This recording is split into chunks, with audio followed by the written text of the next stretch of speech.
Hey, good morning, everybody. I am coming in. I just need to grab my phone. Where is that dumb thing? Can somebody call me? Okay, I can live without it. I just wanted to. There we go. I just wanted to text my mod and say, we're live. So, good morning. How was everybody's weekend? Sorry to be texting as soon as I come on, but if it's not one thing, it's another. So, I am really happy to be here, even if you're not here with me. I know I haven't been giving you guys notices. So, things have just been a little bit wonky. So, I don't want to make it more difficult. Hey, Alistair Grant, peace, man. Very cool to see you. Like right now, it's 12. And if I had guessed when I would have been able to get going, I would have thought like 9 or 10, 10:30, certainly by 11. But this is as early as I could do it comfortably without stressing out. There's just a lot going on in my life. So, and that's a good thing, right? Definitely a good thing. I had to send my aunt's obituary to the newspaper today. So sad. One sec. And it's so kind of you guys that have given me condolences and expressed your sympathy. I really appreciate that.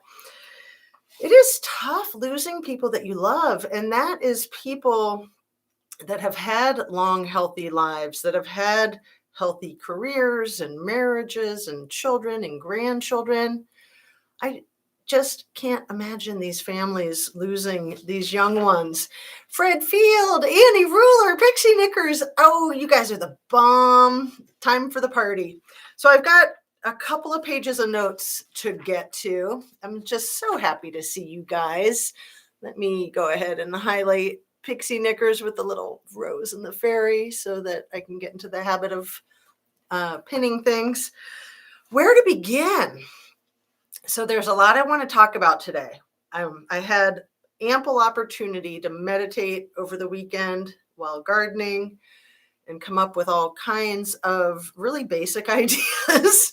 And sometimes it's those most obvious things that we kind of skip right past. So I wanted to go over some of those that I wrote down. I also wanted to go over the horrible quadruple homicide in Alabama this last Saturday. You guys have probably heard about it. And it might be 5 by now. Hopefully not. Fingers crossed and prayers for the one that's in critical condition in the hospital. So what was the name of this teensy tiny little town? I know it has 3,000 people. Dadeville, Alabama. So 28 people shot and transported to the Russell Medical Center. This was a Sweet 16 at a dance hall, a Sweet 16 party, and the 16-year-old's older brother was one of the 4 that was a fatality at this open shooting event.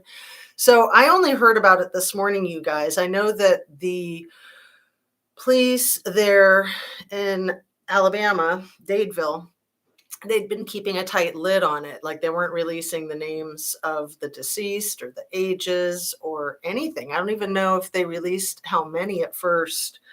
So hopefully they've got somebody apprehended at this point. I don't know.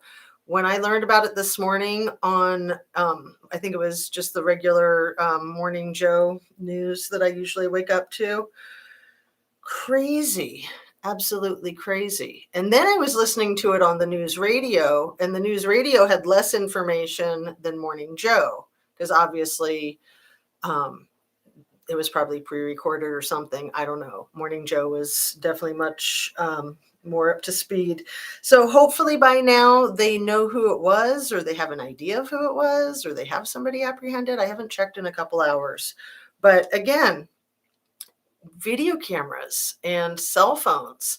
This was a Sweet 16's birthday party at a rented dance hall in a town of 3,000 people. That's itty bitty. So the person whose birthday party it was, her older brother was a football player at the high school. He was a senior. And then there was another senior whose cousin was also there. So she was interviewed by one of the reporters. And that one of the cousin, I think the cousin of the one who was deceased, anyway, 2 football players from this tiny high school. Unbelievable. And so they get to go to school today and have complete misery. I mean, I would imagine that they canceled school, and I'm sure they have all kinds of grief counselors on hand. So another quadruple. Like I said, prayers. There's a 5th person who is in critical condition, not stable. The last time I got a news update, all of the others that were in critical condition at the hospital were in stable condition. So, is it some rando, or is it domestic violence? Is it gang? Who knows? Hey, Chic Antique and Blonde Gypsy. Look at you guys. What is going on? So, yeah, this really sad situation at this town, Dadesville, Alabama. I don't want to get distracted by that. I just wanted to bring it up. Larissa, girlfriend. It's always fun when we have content creators in the house. I mean, all you guys are completely awesome. I don't want anyone to feel left out. Alistair, Susan, Pixie Knickers, Fred Field, Annie, Blonde Gypsy, Chic Antique, and Larissa. Thanks so much for coming in, you guys. It's awesome. So the big news on our Idaho 4 case over the weekend, I'm sure you've heard about the criminal defendant allegedly saying that he's identifying as female and that he wants to be transferred. I have no idea if this is accurate or not. The only reason I'm bringing it up is because it's bringing that trans thing up again, you guys. And I don't know if that whole trans thing has anything to do with anything or not. But let's talk about it for a second. Caller to Trevor in said the killer showed up at the party with gun, left, came back an hour later. Sad. Oh, so they were a party goer. Oh my goodness. And then maybe they felt rebuffed. So they know who it is. Have they arrested this person? Is this person on the lam? Yes, hit that like button. Oh, I haven't even done my disclaimer. Thanks for reminding me. Oh my God, so fake. Chic Antique. You're talking about the thing with criminal defendant and the trans thing. Oh my goodness. But why does this trans thing keep coming up? Is it just a big distraction, or is there something to it? And I'll get to that. One sec. I'm not thinking that if it is something to it, not that it's trans as in transgender, but trans as in transplant. And I know that's a little, what's the words? A little organized or conspiring theory kind of thing, collaborating. That whole transplant thing, that's been a little bit of a theme or an undercurrent in this Idaho 4 case that I don't really like to talk about. I don't really want to talk about it, but I'm wondering if that's why the trans thing is coming up again, you guys, because there very well could be something to that. That's a plot twist. No arrest as of last night. Right. And why, again, if they know who it is, if he was there an hour before and then came back, so they know who it is. Coffin Daffer, FBI source. Welcome, JXV. I'm not sure. Oh yeah, if you're just throwing that in there as the topic, sure. Same brand, Sam Brown is trans. There could be some transplant issues over there in that case, and other cases in Nevada County and Placer County too, you guys. It's no joke, and it's not to be like Sasquatch seeking alien conspiracy theory stuff, but this whole, what would you call it, harvesting of organs and all of that, that's a big, big industry. You guys are probably well aware. That's part of the human trafficking thing. It's crazy. And some of it's legal. Some of it is definitely legal. In my opinion, trans is a very angry thing for some reason. And I don't know if you mean for transsexual, transgender. Like transsexual is just dressing up opposite gender. Transitioning genders is, the thing that's been in the news so much, in all kinds of news. And then people keep plugging it into this case, and I don't know if there's needs to be any reason. Although I wonder if it's not hinting towards the transplant issue, you guys. So again, thank you so much for being here.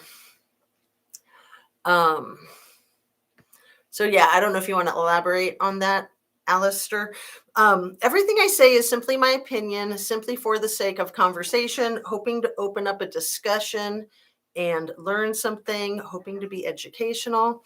All my videos are made for YouTube, which is an entertainment platform. And please hit that like button right there, that one, if you'd be so kind, and share, subscribe if you are in the mood, right? I bet there was a huge increase in anti-rejection medications due to likely huge surge in transplants. My paralegal moved to Southern California and got new kidneys, 2021. Wow, kidneys. So you guys may know that my mother, who passed away a year ago, March 8th, she had kidney failure for 10 years, and she would not accept a kidney from me or my sister, which was really hard. But at the same time, no one really wants to go under the knife, especially if the person you're wanting to donate to says absolutely not. And we don't even know if we were matches. Quite frankly, we didn't look into it, since she was completely adamant that she was not going to take her kids' kidneys, which I get that. I understand. Oh my goodness. Transplants regarding COVID deaths. I'm speechless, Annie. I have never even thought of this. I mean, I would think a disease like COVID might compromise the ability for the organs to be reused. You just blew my freaking mind. Okay, so maybe I should just run down real quick all of the things that I have in my notes that I want to discuss with you guys. I'm wondering if he thinks he would be safer in a woman's prison, maybe thinks he would not last long in a male's prison. Well, I would think any guy would want to go to a woman's prison so as not to be SA'd. To me, that's kind of a no-brainer. Let me go ahead and highlight that. But, also, is it valid, or are they looking for a way out? Because that's a very, very real thing in prison. In women's prisons too, but much worse in men's. A motorcycle accident woke up to ventilator in Arizona. Yikes. Okay. So I've got almost 2 pages of notes here. Let's see. I wanted to mention a retired FBI agent that I highly, highly respect and regard. And, I'm often slamming people on my show here, and I don't mean to sound so negative about certain individuals or about law enforcement in general. You guys know I'm constantly saying how much I back the blue. I just don't back corrupt blue, and there's unfortunately a fair amount of that. So when retired FBI agents come on to YouTube, they usually get given the red carpet treatment, and everything they say is held in very high regard. And I don't think that that's accurate to hold whatever somebody says in high regard simply because of their title. because they may or may not have integrity and have good intentions. They might be getting paid to say certain things, to put a certain slant out there. So this guy, Brad Garrett, retired FBI agent, he's on a lot of these news channels. And I just think he's great. I really like him. So I wanted to bring that up. I'm hoping that I can put a request in with you guys that one of you, if you haven't already, if one of you could possibly please, and thank you in advance, email me the videotape footage of November 13th, 3 a.m., that drunken disorderly conduct call that was in Banfield. And we have the body cam footage from the cops of the one suspect who is 21 years old, who was scrolling through his phone, and the body cam caught the scrolling images. And so there's been a lot of talk about that. We spoke about it last week, that some of those images were of the Idaho 4, maybe videos, maybe still shots, and that it was really cray-cray. But if that's true, and I don't know that it's true, I've seen the video footage, but probably just on my cell phone, where it was so tiny and blurry that I couldn't make out anything on the person's cell phone in my cell phone. So if anyone has that tape, I've been looking for it to try to look at it on my larger screen and to go over it. And I haven't been able to find that part of it. So what am I missing?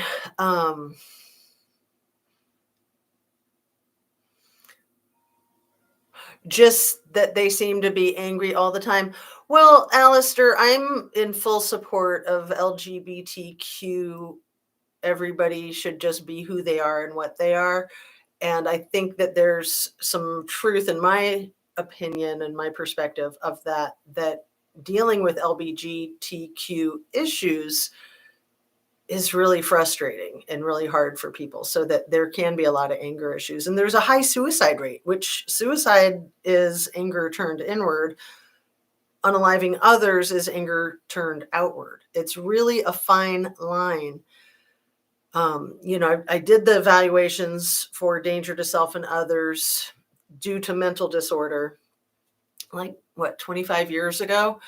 And it used to be that being gay or trans was considered a mental disorder, but that's not the case. That's not a mental disorder at all. That was just part of the homophobia that's ingrained into our culture.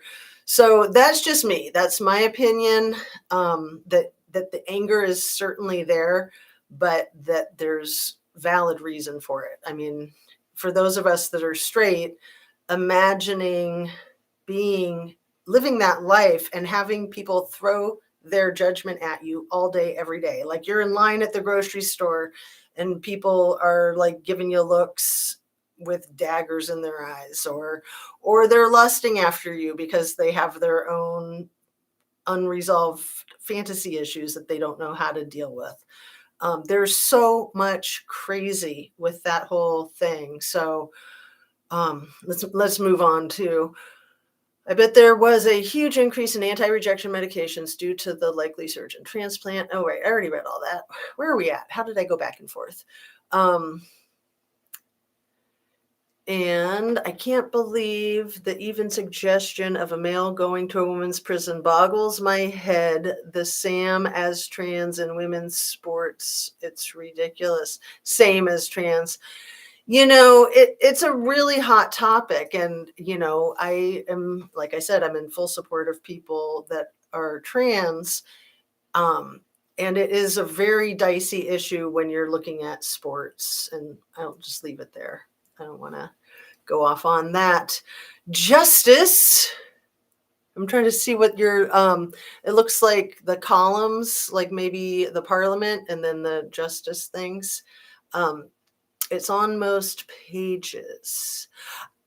The thing that I was talking about, if you could email it to me, I'd still appreciate an email, because I've been looking at many of them over the weekend and I can't find any with a clear image of what's on the cell phone. if that's what you're talking about, Justice. Yeah, the beer guy, exactly. The grub truck tells a lot, y'all. Banfield, yes. Yeah. Ashley Banfield, no.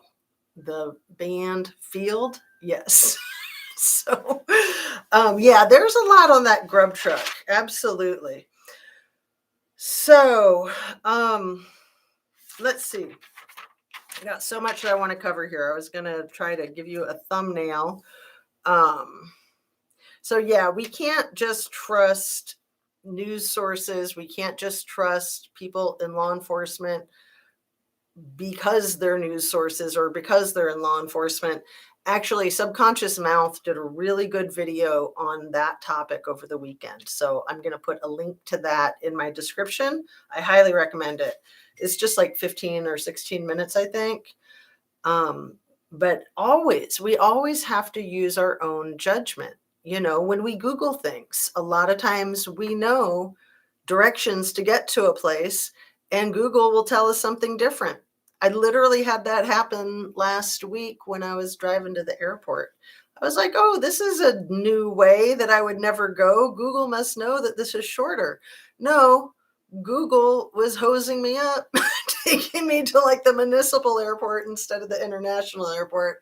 I was just like, you've got to be kidding me. Luckily, I didn't lose too much time and I was okay.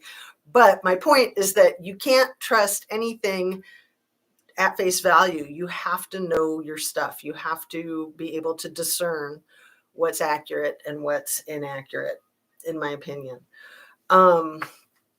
So this is crazy. Like I said, I want to give you a rundown and then go back and speak about each thing. Hunter and Maisie Chapin, I hate it if I'm saying the name wrong, so I'm not sure. Ethan Chapin's twins, triplets, Hunter and Maisie. So they were at the Sigma Chi party. We all know that, right? Remember, early on, Ethan and Xana were only there from 8 o'clock to 9 o'clock, and then they weren't there. And then there was no information on where they were from 9 o'clock to 1:45 a.m. It took many weeks, in my recollection, before Bethany said, oh, yeah, I was at the Sigma Chi party, and they were there the whole time. I'm not buying that, you guys. That's a crazy hodgepodge story that's held together with spit and duct tape, in my opinion. So we'll get back to that in a second. I believe that there's a lot of answers that lie in the situation with Murphy being in the bedroom, being in the home, the golden doodle, the dog. And I want to talk about people being cleared at lightning speed, because you can't clear people at lightning speed. It takes time to validate and confirm people's stories. Let's see. I had an unresearched picture of Sam Brown pop up on screen last week, scared the heck out of me. Then trying to delete it, I made it accidentally my screensaver. LOL, that really freaked me out. Well, you know, he might be haunting you, Fred. Yeah, my aunt that passed away, it'll be 2 weeks ago tomorrow, I think. She has been doing some interesting things with my electronic devices. Like anytime I go into anything that has anything to do with her, I can't back out of it. Like seriously, it's wild. She was an IT person. She was a computer programmer. So she's doing some funky stuff, in my opinion. I believe that could be her, because it's not doing it with any other stuff, only her stuff. So this makes me really angry. And some of this stuff is backtracking, you guys, because I think we skip over things, we move on, and I think we need to go back to it. Chief Fry, early on, after the arrest of the criminal defendant, said, I am certain that this is our guy. That's a Fry quote. I am certain that this is our guy. Well, I would hope so, since you arrested him and since a judge signed the warrant. I would think that you have certainty. But to say that is tainting the jury pool. That's crazy. And saying things like that is what makes me suspicious. I'm trying to be reasonable because statistics say 90% of homicides made are someone close to the victim, who you know well, and 10% robberies, drug deals gone wrong, etc. But this case is nuts. Very, very good comment. JXV. Is it JaxV? JinxV? Yeah, I don't know the exact statistics, but definitely I concur that there's something to what you said. Yes, he did. Just re-listen to his 12:30 interview. Thank you, Chic Antique. Yeah. I'll highlight that in a minute. I'll leave that other one up for a second. And then the whole thing with him being fired, okay? Again and again, we have people like the little redhead from Arkansas and Ms. Banfield on News Nation and many other people talk about it as though it's fact that our criminal defendant was released of his duties, relieved of his duties, aka fired from Wazoo prior to 11/13/2022, prior to the quadruple homicide. It's on the record from Wazoo that he was relieved not only of his duties of his job, but they cut ties with him completely after his arrest, you guys. After his arrest, not before. That is complete false narrative, in my opinion. And again, why would they be doing that? Why would they be trying to put out a false narrative? That's freaking crazy. Why would they say such crazy, confabulatory, definitive statements? Okay, so I also wanted to put the link in the description for this live of Bethany doing her cool soccer move with the basketball hoop. So she actually holds a record in dunking soccer balls, apparently. And watching her do it just once, it's like a 3-minute or 3-second video, is phenomenal. That girl has full control over the ball. At first, I thought about putting it up just for fun, but then I thought, wait, I want to talk about athleticism. And let's see. Gigi call to drunk turkey Friday. She admitted the letter was a mistake.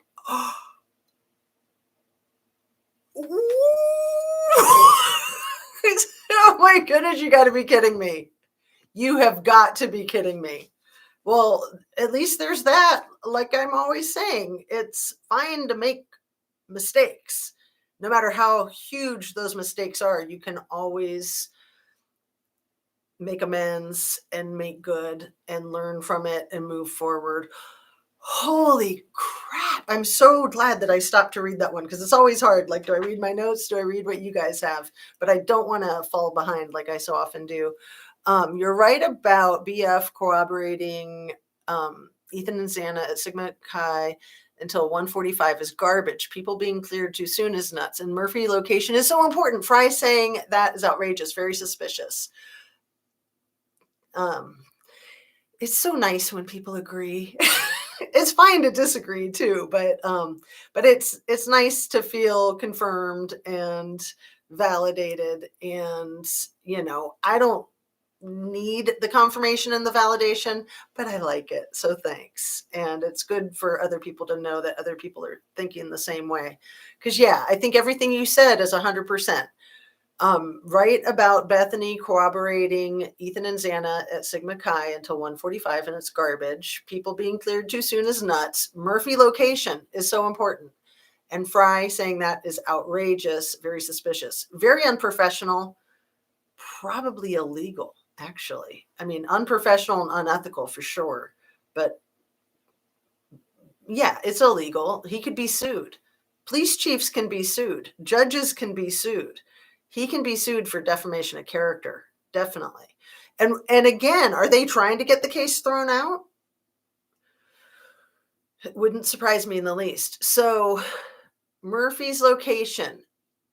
Was Murphy in the room where they found him? Was Murphy roaming around the house? Was Murphy roaming around outside the house? I don't know. We are all made of atoms, which is energy, and energy never dies. So important. Our family and others are still out there. Some wear just my opinion in the healing. Cheeky Antique, I clipped it. I put it on slow, plain as day apology. Wow. Well, yeah, that needs to get blasted so people can hear what a nut she is. I mean, she was so crazy that last time she was calling in to T-REV show like a week ago, and she was just like this little firestorm, like a Tasmanian devil, just spinning out of control, and then dropped the call and didn't call back. That one that I kind of did my reaction to at the end of last week for one of my videos. She was completely insane. She said so many nutty things. Like pretty much everything she said was nutty, in my opinion. And again, I'm not trying to be mean. I'm not trying to be critical, but she's trying to set the stage for a narrative. And, you know, with News Nation in her corner, it was working. That's why I found it really imperative to speak out. Has anyone else heard that H and X were at Grub Truck? So Xana, now H, do you mean Ethan? Or I don't know if that H is a typo. We're at Grub Truck, same as MK. I've heard rumors of that. I'm just looking at the keyboard. That no, H is not near the E. So you would think I would know this by now, but anyway, so I'm not sure who you mean with the H, but let's move ahead here. I'm going to highlight that one. I've heard about them possibly being at the Grub Truck, not at the exact same time.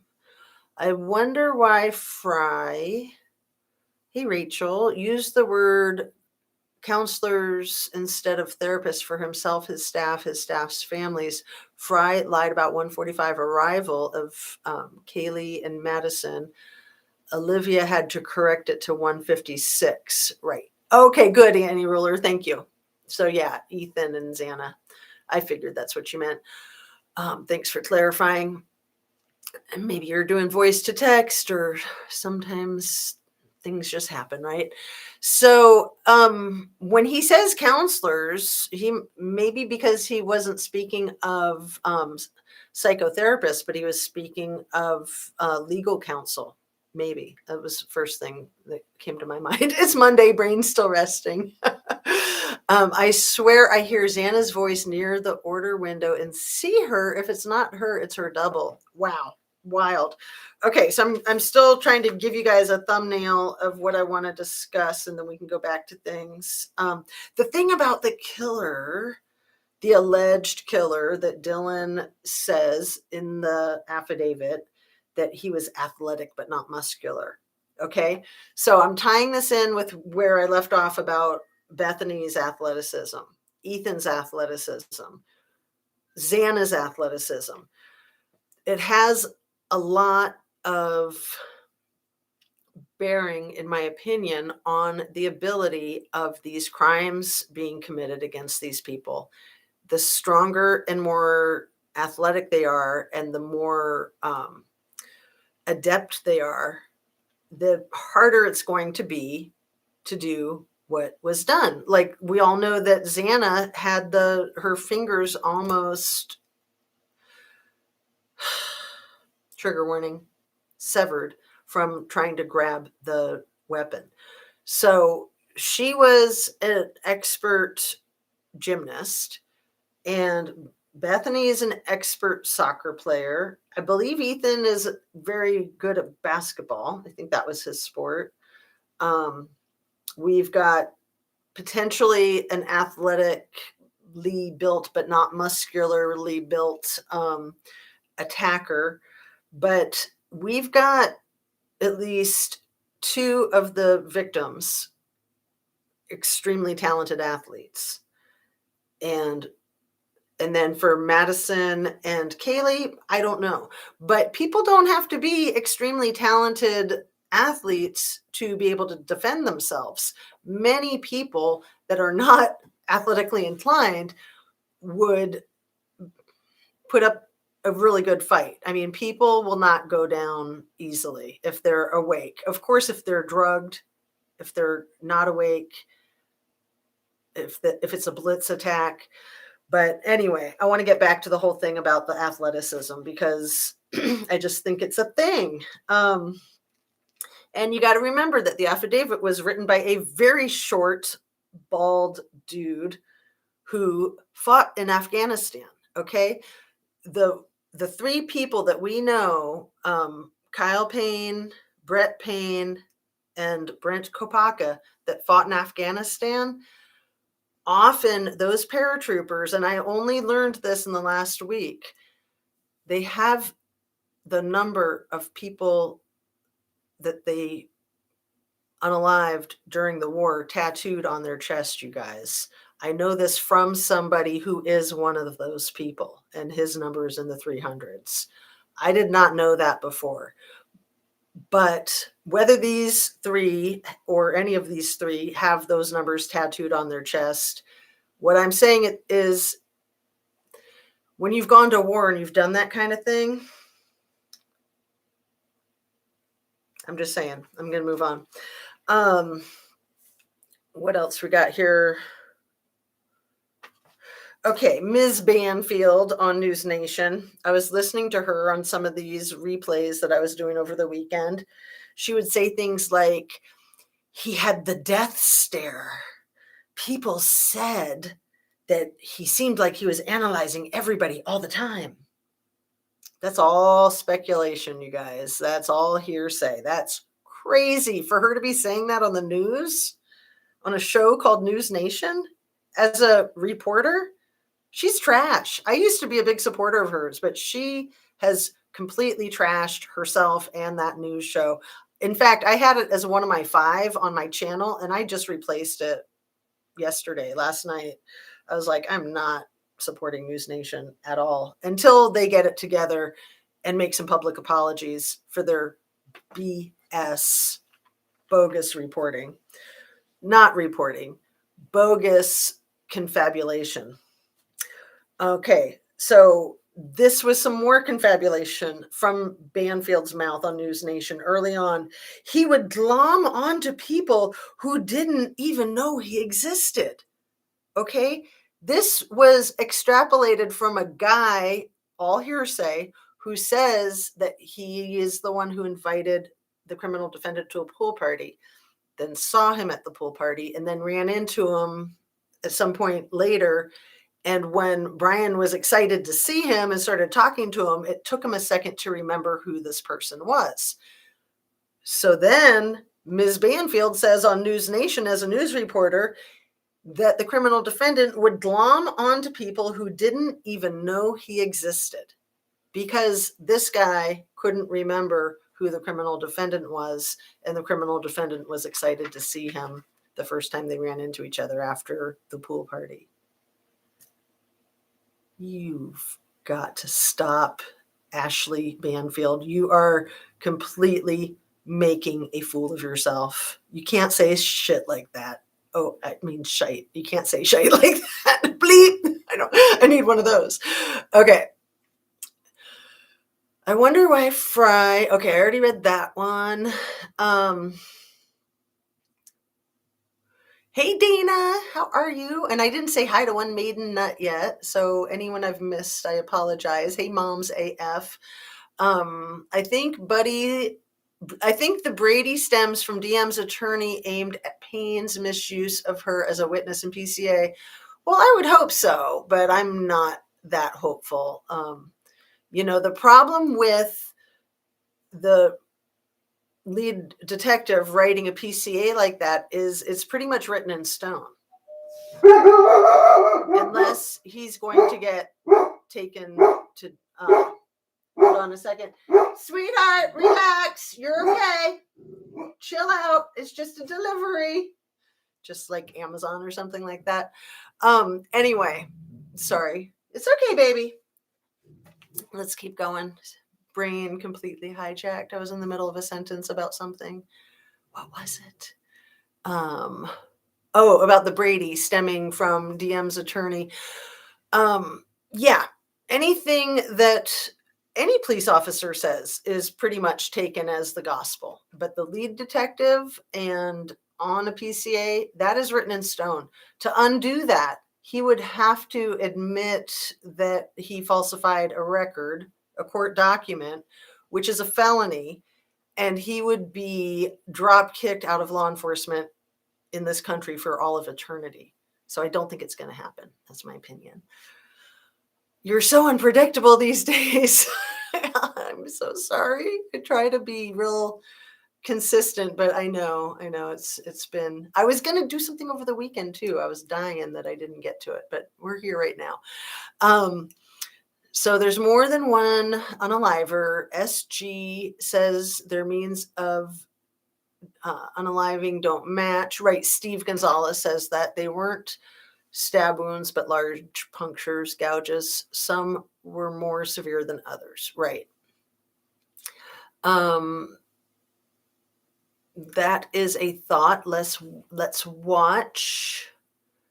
Yeah, about the PCA. Like I said, for him to admit that he falsified a court document would be admitting to a felony.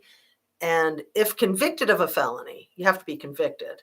You will never, ever, ever be practicing law enforcement in the United States of America for this lifetime, period. So, yes. I'm done with Ashley to complete disgrace, in my opinion.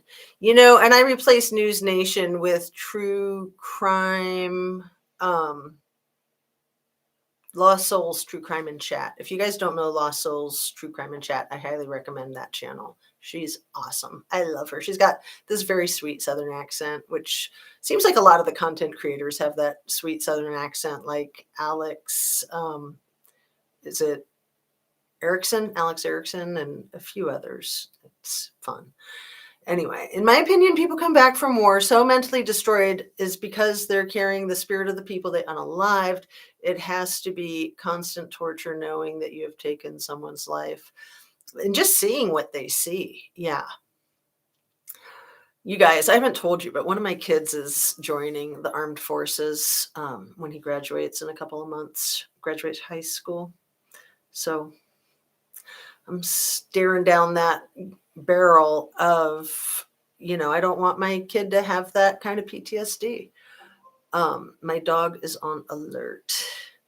My cat's ears are up now. Oh, you guys, it's so cute. Oh, it's so much fun when I'm like more up to speed with your guys' comments, isn't it? Yes, Annie, we shall see. Well, it truly is weird that defendant has 3 affidavits for 3 search warrants. One even speaks exculpatory evidence in a warrant. Exactly. Yeah. I'd say the guy's a hack. And yeah, I know I'm criticizing the lead detective, but there's something wrong with him. Something is absolutely wrong with him. The thing about the Payne brothers is, like I said last week, and like I've said before, chances of them not knowing Brent Kopaka are slim to nil, being that they all lived in the area and that they were all paratroopers in Afghanistan. So the fact that they haven't just come straight out and said, oh, wow, even if they didn't know him, they could have come out and said, oh, wow, the guy's a Purple Heart and we fought in the same war and we did the same dangerous types of activities. So the fact that they've never said anything is suspicious. Very, very, very suspicious. And I want to tell you guys before I forget, I am so dumb sometimes. I am so freaking thick, like a brick. This incident in Moscow happened like 4 months ago, December, January, February, March, April, 5 months ago.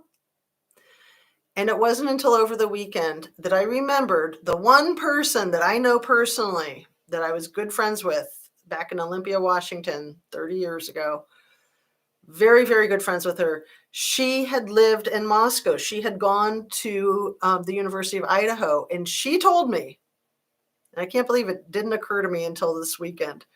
She told me that everybody who lives in Moscow and Pullman, it's all one town. Nobody differentiates between the two. It's all one town. Yes, you've got 7 miles of wheat fields, 5 miles of wheat fields between the two, but that is a 5-minute drive. It's one town. So when I thought of that over the weekend, I was like, I almost wanted to go live on Friday night and say, you guys, I just thought of something. I'm sorry it took me 5 months, because my friend said that again and again. It came up in conversation a lot. She was always telling me she loved it. She loved Moscow. So anyway, I'm just like, I can't believe I hadn't thought of that. I'm sorry. But I think it's very relevant. And so at least I remembered to share it now, because a lot of times I forget things. Because like I said, I'm dumb as a box of rocks at times. I try to be better, but things are hijacking my brain constantly, so I blame it on everybody else. In my opinion, people come back for more. Okay, yeah. And I'm a huge believer of therapy, and PTSD, definitely you can recover from that, in my opinion. So I wanted to talk about video therapy too, because I feel like making these videos for YouTube is cathartic and therapeutic for me, which is why I do it. And I feel like we are all watching these videos on YouTube because we're trying to work out our own trauma from these things that have happened that don't have anything to do with us, but it triggers the trauma within ourselves. And then it can be therapeutic to be working out the issues in these cases and trying to hammer out the details and figure out the puzzle, the mystery, and it can help us on another level with our own issues. So I just wanted to talk about video therapy for a second there too. I don't know if I have that in my notes. So let's see. Truly is weird. Okay, I read that one. PCA is walking a fine line bordering on perjury.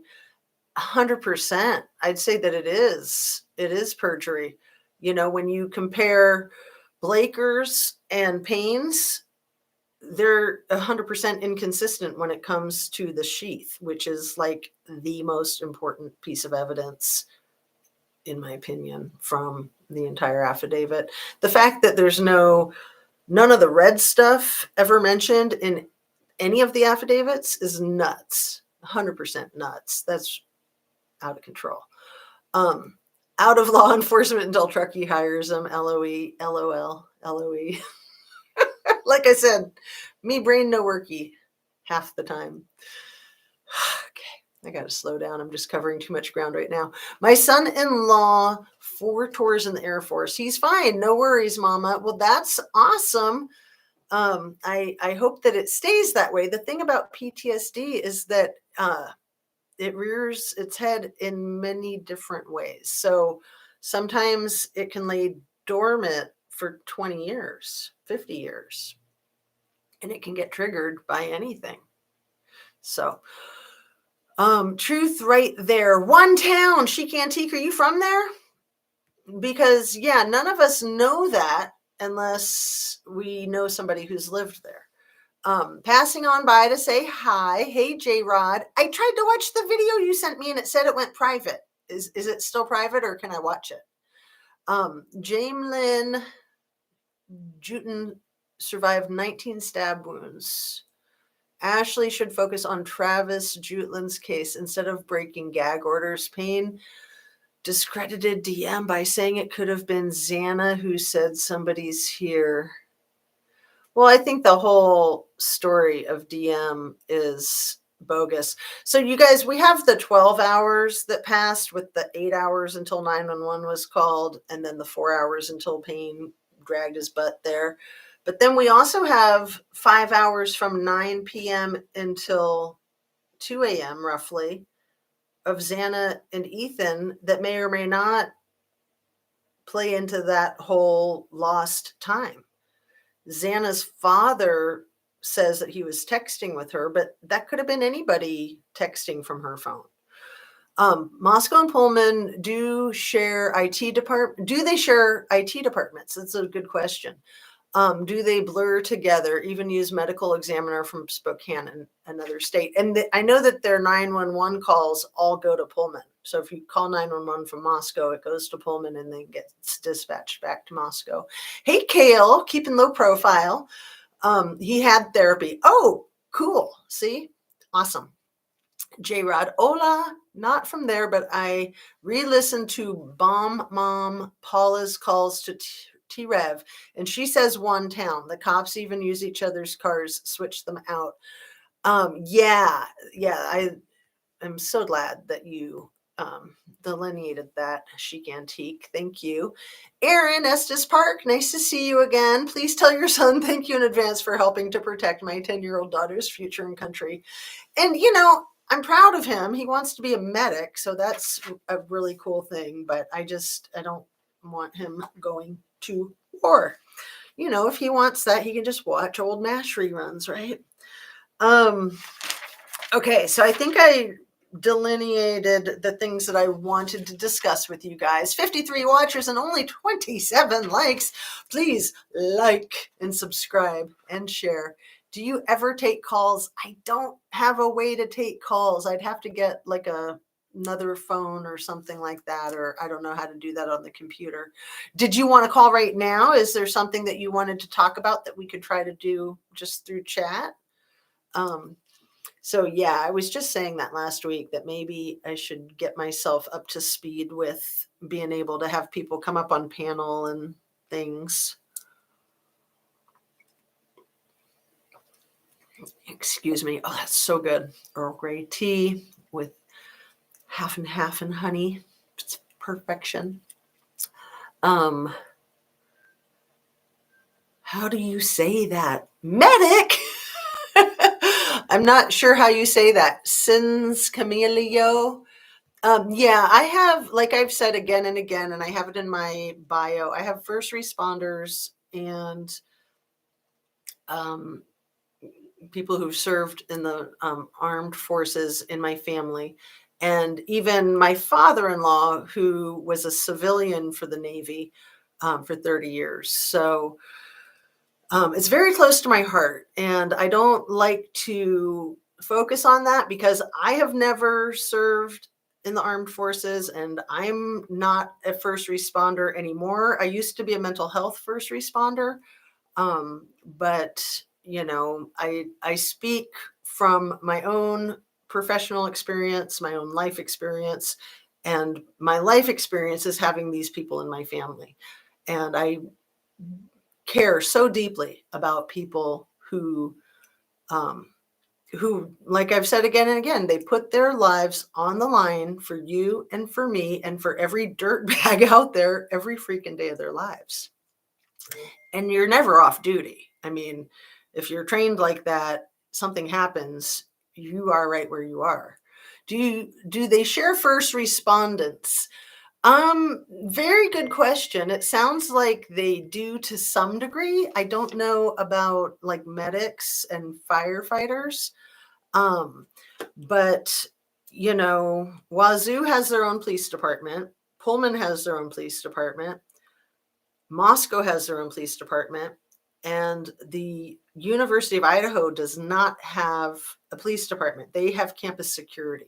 So they work closely with the Moscow PD, and they have liaisons, specific officers that are appointed to be in charge of campus and student activities.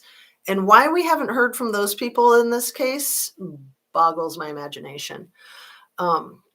I'd sure like to call right now if you could. Some things are so complicated for text and it cannot express it all. Maybe you could send me an email. You have lots of history to share. Love it.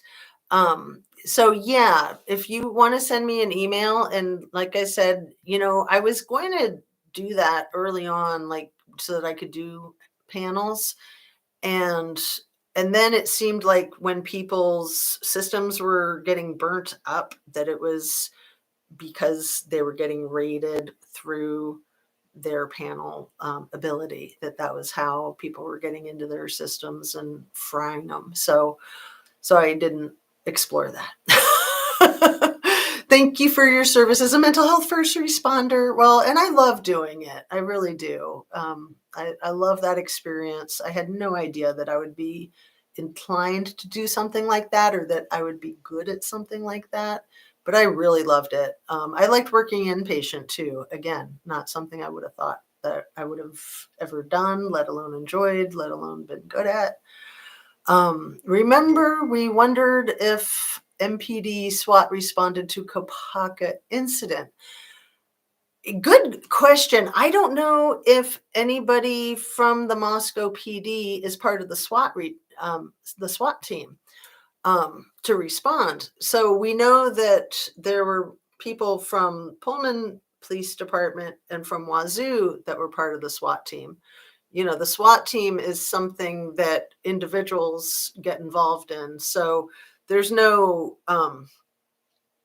it's quite possible that there's not an officer from Moscow PD that is part of that SWAT team. So thanks, Kale, for doing my email, justiceatooz@gmail.com. Thanks. And let me see.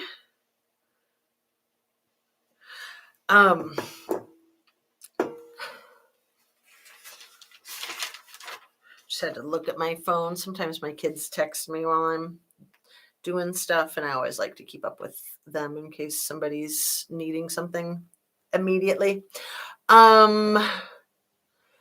So yes, if somebody could please send me that videotape footage of November 13th at 3 a.m. I remember when that first came out, and it was thrilling because I figured there was going to be all kinds of stuff in there that would unfold over time. It's crazy, isn't it? How you have to like rewatch things, and thousands of people have to rewatch things before you start to notice some of this stuff. I mean, it's just a lot of information to take in all at once. Goodness gracious, I forgot how to drink for a second there. Dripping all down my face and my shirt. Okay, retrain. Let's see. And yeah, in my last video, I was talking about cops tying Koberger to additional murders, and how that was the banner on News Nation all the way across the screen with Crazy Texas Hair Chick and Garagos and Como.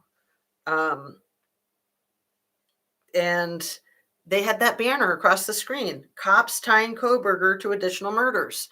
And no, cops have not tied him to any additional unalivings, period. They've tried and they have not been able to. So that is just crazy.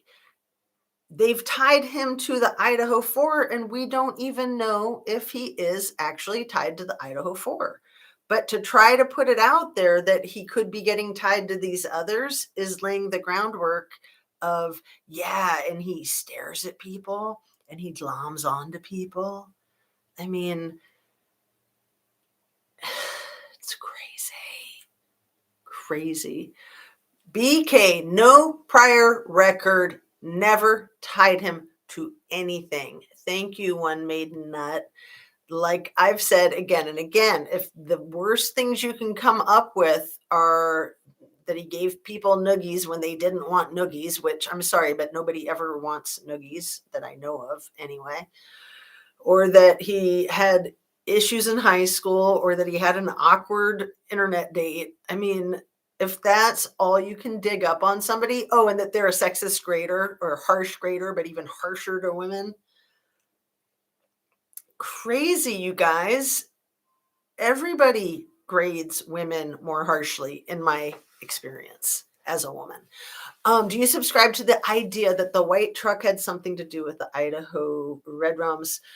The white truck that pulls up when they're walking down the street with hoodie guy, I have always wondered because the timing of it not only driving by but pulling over into a parking space is a yellow flag, in my opinion. But, all the talk about the white Hyundai Elantras and the white pickup trucks and then the black SUV, you know, pretty standard that black, especially SUVs with dark tinted windows, those are FBI cars. I mean, not all of them, of course, because there's lots of them, but almost every FBI vehicle is going to be black with the dark tinted windows and often SUVs. So, the thing that I've learned through this case, which I didn't know, is that white trucks and white cars are often involved with cars that don't tell. So that's what I've heard. That's what I've gathered. Can you guys confirm or deny if you've heard that? Clickbait, Pennsylvania said no other victims. Right. Not only clickbait, but, why are they so invested in trying to paint Koberger black? Sorry if that sounded bad. Why are they trying to paint him in this bad light? I think about that Rolling Stone song, Paint It Black, but I know, just be careful with words, especially in this day and age, right? So why are they trying to paint him out to be guilty when he needs to get a trial and then be determined to be guilty or not guilty? But why are television shows like News Nation so invested in portraying him like that?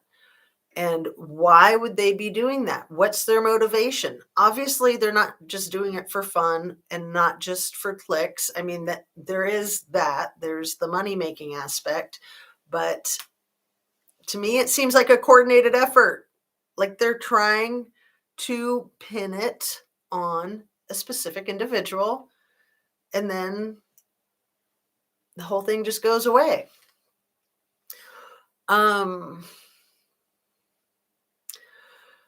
And that's not even true. BK gave a grade of 145 out of 145 to a female student. See what I mean, Chic Antique? Thanks for that. I was going to make a bad joke too. I'll just say it so you guys know. I was going to say, and maybe the females in the classes that he's teaching are just dumber than the guys. So yeah, I'm sexist. I've got some really bad sexist jokes. Okay. Should I share them or should we just stay focused? Do you know why premenstrual syndrome is called PMS? Because the mad cow disease was already taken. I should just stop right there. I'm not a stand-up comedian and I'm really bad at telling jokes. And that one maybe I can get away with, but the other one is even worse. So now I'm going to have to tell it because I can't do that to you guys. I can't yank your chain. What's the difference between sexual harassment and flirting in the workplace? If they're ugly, it's sexual harassment. If they're not ugly, it's flirting. Okay, I'm done. Those are two of my favorite politically incorrect jokes. Let's see. The exact same truck that Kopaka's parents have. News yesterday, he identifies as a woman and wants to be moved to a women's prison. Yeah, we spoke about that at the beginning, Moms AF. I'm thinking that's just clickbait. And if it is him saying that, I mean, if you were a guy and you were in prison, wouldn't you say that too? I mean, seriously. But yeah, I mean, there are cases for sure. and ad revenue in the hundreds of millions. Exactly. Exactly. Crazy, huh? Banfield is steadily losing ground now. Yeah, and Brian Enton has not. So, I mean, how are they on the same News Nation when she's been trashing up her reputation and he's not been trashing up his? And Dan Abrams not been trashing up his either. And there's a few other good ones. So, yeah. Do we have a name yet on the death on the 13th at Wazoo on Stadium Way in Stevenson East? Are you talking about the hit and run? Because I thought that it was not fatal. Or are you talking about something the 13th, as in 4 days ago? Yeah. Do we have a name yet on the death? Yeah, I think that's what you're talking about, Rachel Smith. Do we have a name yet on the unalived on the 13th at Wazoo on Stadium Way in Stevenson East? So that was the unattended unaliving. And was there an age, like maybe 20 or 21, I think, if I'm accurate? I don't know much about it, so I don't know if other people have more information. BK said she had big hips too. Good for breeding. Oh, maybe she said she had big hips and she was complaining, and he said, well, that's good for childbearing. I mean, who knows? Crazy, crazy, crazy, crazy. All the love for first responders. But one case I read, they contaminated crime scene to a weapon, got wrong suspect because transfer DNA went there. Another case, too, from hospital, transfer DNA is scary. Well, it's also scary when police fabricate court documents, and it's very scary when there's wrongful convictions. It's very scary. Here in Ohio, there was a guy convicted of SA 25 years ago, and he just won a $50 million lawsuit in November because it was all BS, and he spent over 20 years in prison. And he was completely exonerated by actual DNA. And I think it was the Ohio Innocence Project that helped him out. But, it is nuts. And then the police officer that did that intentionally falsified documentation and planted evidence, I don't know. I mean, I would imagine that they're stripped of the ability to be law enforcement anymore, but they not only should go to prison, but other cases that they worked on should be examined too. And that's usually not going to happen. It's very unfortunate. It's really crazy, but there's just not the resources to go back and look at every single case. And, police are protected. Most police departments, most police officers are part of unions, and it is really hard to get justice in a situation like that. They are untouchable for the most part, unfortunately.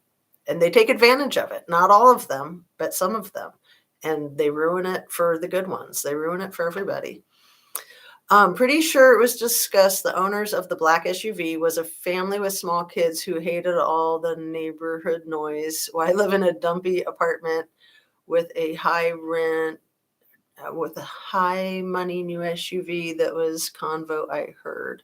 Yeah. Well, and why live in Moscow or Pullman if you hate neighborhood noise? Because, almost all of Pullman is the campus, and it is a party campus, you guys. They call it Wazoo for a reason. They call it the Zoo for a reason.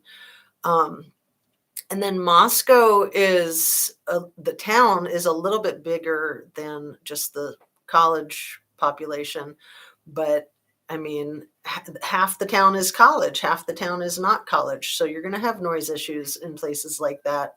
If you hate neighborhood noise, I would say not a good idea to live in a college town because that's what college kids do. The cops an hour north of Dadeville in Vincent, Alabama, resigned for making racist jokes. Wonder if it's connected to the Mahogany Masterpiece Massacre. Huh, interesting. All the gun violence, you guys, it's so crazy. So I'm not sure what the Mahogany Masterpiece Massacre is. I'm not familiar with that, Rachel, if you want to fill me in. Forging court documents by police is one thing, but judges forging court orders is even worse. The judges are protecting the police as well. Agreed. And, having worked in the courts myself back in King County in Seattle in the, late 90s and early 2000s, I've seen everybody in every profession perjure themselves. People don't get busted for perjuring themselves. And it's kind of common knowledge that that's what you do. You say whatever you want to say. You say what needs to be said. It's only the fools that are like, yeah, well, I swore on the Holy Bible, so I'm going to tell the truth, and I'm going to get myself in trouble or get people in trouble that I don't want to get in trouble. No, that's not how people in the know do it. They say what they need to say to get out of trouble. In my experience, allegedly. Just go with that. These bad cops need pensions deleted, in my opinion. No consequences. Behavior continues, in my opinion. Right. And, police accountability and transparency. I mean, transparency in the law is the law. And without accountability, they can get away with anything. And they historically have. I think that it's getting harder because of technology. And I think there's hope. But, look at Drew Peterson, that cop in the Chicago area that unalived 3 wives. I think he's only been convicted of 2. Is really disgusting. And it was so obvious with each of them. And it took forever to get him convicted. Let's see. Chic Antique. I've not heard of the call from Paula on T-REV. Do you know what episode it was? What did the caller say? You know what? I am going to put that link into my description too, because that's a really good episode of T-REV that you don't want to miss. So I was going to get that. I was going to get the Subconscious Mouth most recent and the Bethany kicking the soccer ball into the basketball hoop. Was there another one that I had said earlier? Or is it just the 3? I'll try to keep it at the 3. If I had said another one and you guys remind me, then I'll put that one in too. Where are we at? We're at an hour and 13. So let's go over your comments. I'll look over my notes again, and maybe we'll get towards the wrapping up part. Mr. Centennial, have you seen Judge Marshall's 2 completely different signatures on these court docs? I don't know what you're talking about. And Judge Marshall, is that on this case? Is that the judge's name? Different signatures. That is wild. Although some people do have different signatures. Like there's people that do signature makeovers, guys. And for many people, doctors and judges and lawyers, people that sign hundreds of documents, and I am guilty of this too, our signatures are ridiculous, just like a little squiggle line. And yeah, I could use a signature makeover. So maybe a judge had a signature makeover. I don't know. That's just one idea. There was another mass shooting in Alabama this morning. Yeah, that wasn't this morning. But yeah, I just heard about it this morning too. It was on Saturday and they just kept a really tight lid on it yesterday. So it was a Sweet 16 birthday party in a town of 3,000 people. I mean, that is so small. And 4 deceased, 28, I think, were transferred to the hospital. And then I think like 6 were in critical condition, and 5 of those were in stable critical condition, and 1 of them not. So really, really sickening. Michaela, go back 4 weeks ago, 2 or 3 videos he made. She said a lot too. Trev even researched her pics and they were authentic. Great mama. She was really good. When people had been telling me about it, like right as it was happening, people were like, oh, go check it out. And I was like, oh no, not another one of those, because the ones that we've had, like in the Kylie Rodney case and in this case, were kind of like the little redhead from freaking Arkansas. Just these really batty, off the wall people that probably are just attention seeking. But this one, Paula, didn't seem like any of that. And so, yeah, it's really good. When I finally got around to watching it, I was like, I should have listened to my people and saw it sooner, like they were saying. Because when I said, oh, no, not another one, you guys were like, no, no, no, not another one. This is different. So like I said, I will put the link into my description. So it usually takes me about an hour or less to get that done after I wrap up a video. So if you have trouble finding it in T-REV's on his page, you'll find it in the description here shortly. I found this on the Wazoo kid who passed. And I don't know what this is. If you're about to put it in, I'll go ahead and highlight that one. Because yeah, we got to wonder who these people are and are they connected, like the kid who overdosed in Castle Rock, Washington over the spring break, who was the president of his fraternity and who was a reporter for the school newspaper.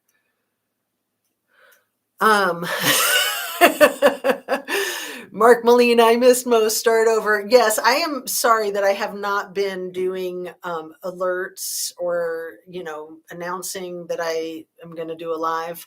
I've just been shooting from the hip more. And like today, honestly, I didn't know if I was going to do a live or if I was going to do a pre-recorded, since I had so much notes. I was thinking pre-recorded, but I just really enjoy interacting with you guys. I love you guys. So thank you for being here.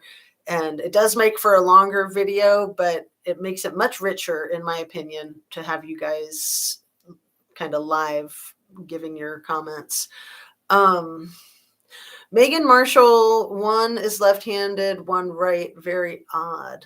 Interesting. That, and some people are ambidextrous. There's always, always an argument.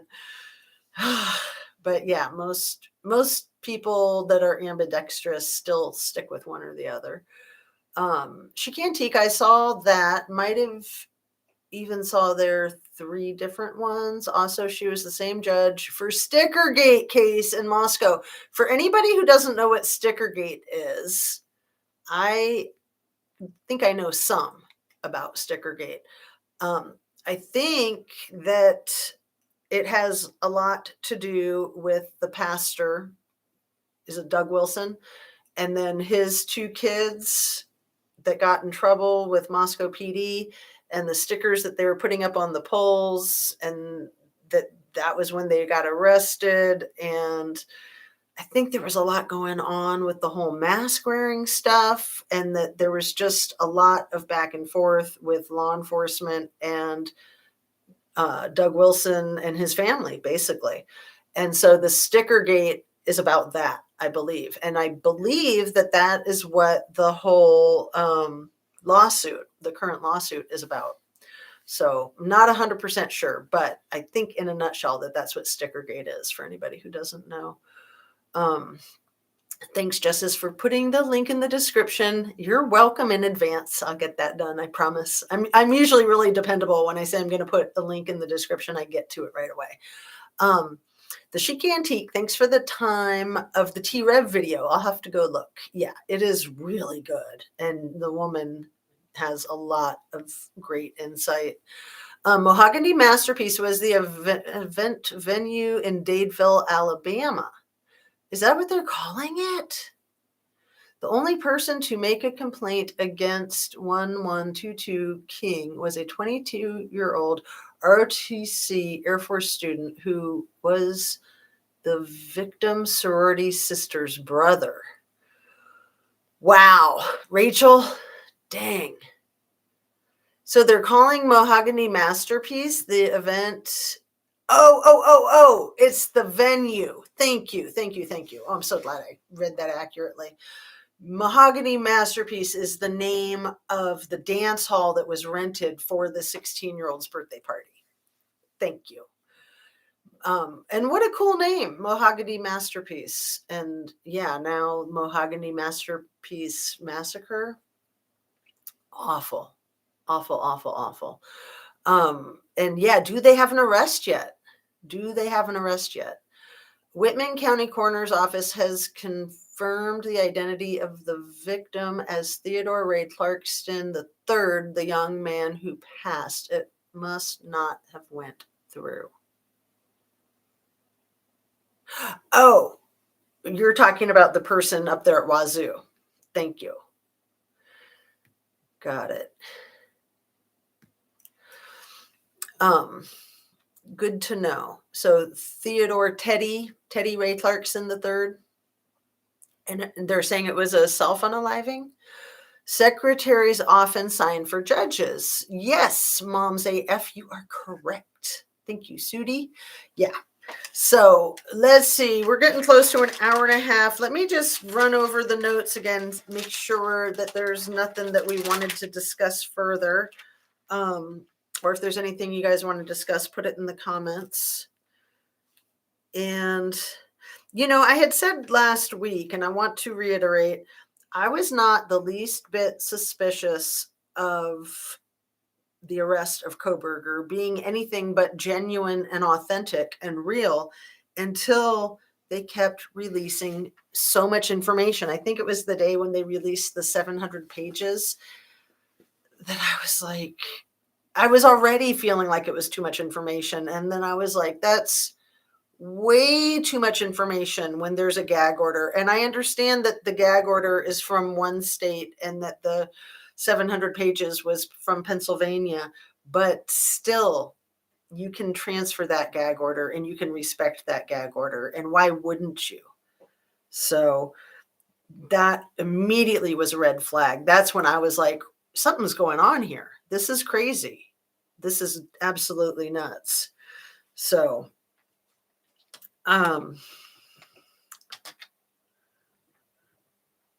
so I wrote this down. It doesn't matter if the warrants and the affidavits don't make sense. They're still gospel.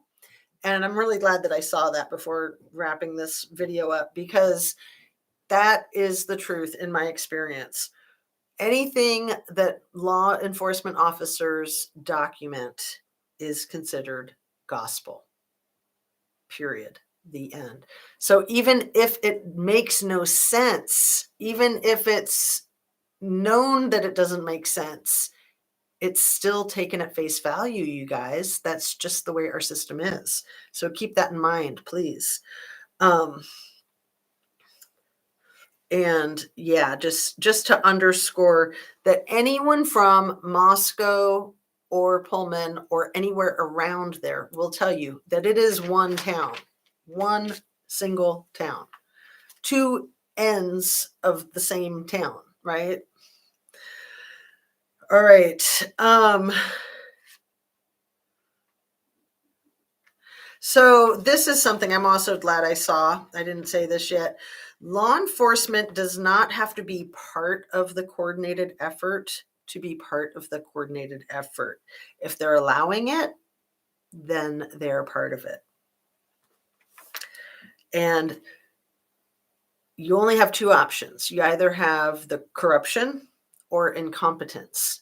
And it is crazy to me that when caught red-handed, rather than just saying, yeah, you got me, they'll claim incompetence and just say, "Ooh, I'm a buffoon. I don't know what I'm doing. I must need to be retrained or something." Um,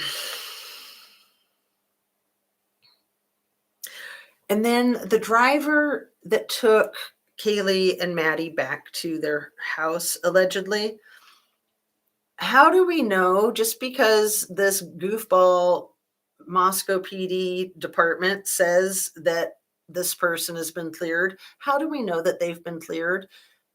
Their number could have been up the moment they got in that car, you guys.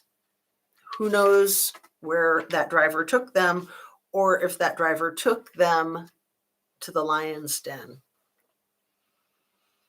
So let's see, what else do I want to make sure that I have?